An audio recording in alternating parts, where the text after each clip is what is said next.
កាលអូនស្នេហ៍បងអូនតែងហៅបងថាប្តីពេលអូនមានថ្មីអូនហៅបងអាមុខងាប់បងចង់តបវិញប៉ុន្តែក្នុងចិត្តទប់ជាប់អូនហៅបងអាមុខងាប់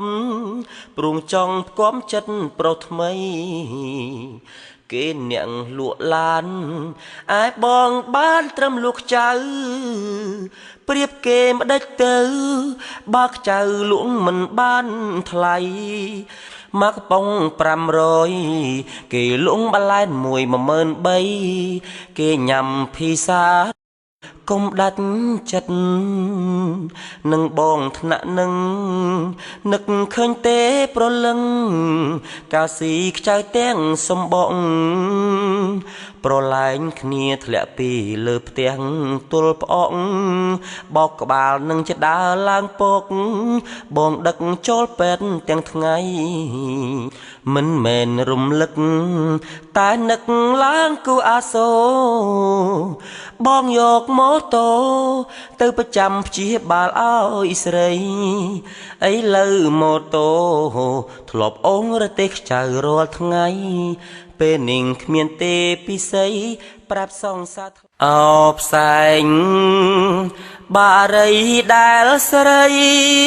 ផ្លុំចោលមើលទៅថ្មិញខ្មៅរលផ្លុំចោលដូចចោលទាំងលុយក្រិនថ្លើ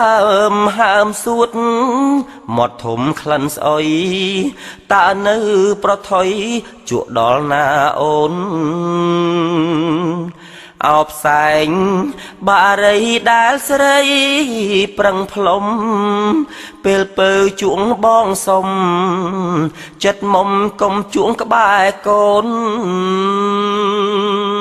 ខ្លាចក្រែងផ្សែងចូល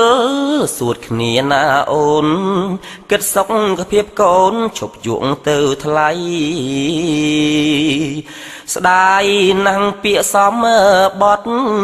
ស្រីស្បត់ឈប់ជុងពេលបងដេកលក់អូនជុងឌឺប្តីបងភ្ញាំងពីដេកក្បាលសិតកតុយបរិយមើលទៅមាត់ស្រីផ្សែងបរិយហុយជុកអោផ្សែងបារីស្រីជុងក្នុងមុងក្រោមភ្លើងទៀនផ្លុងផ្លុងឆេះមុងឆេះអងទាំងមុខបានប្រពន្ធ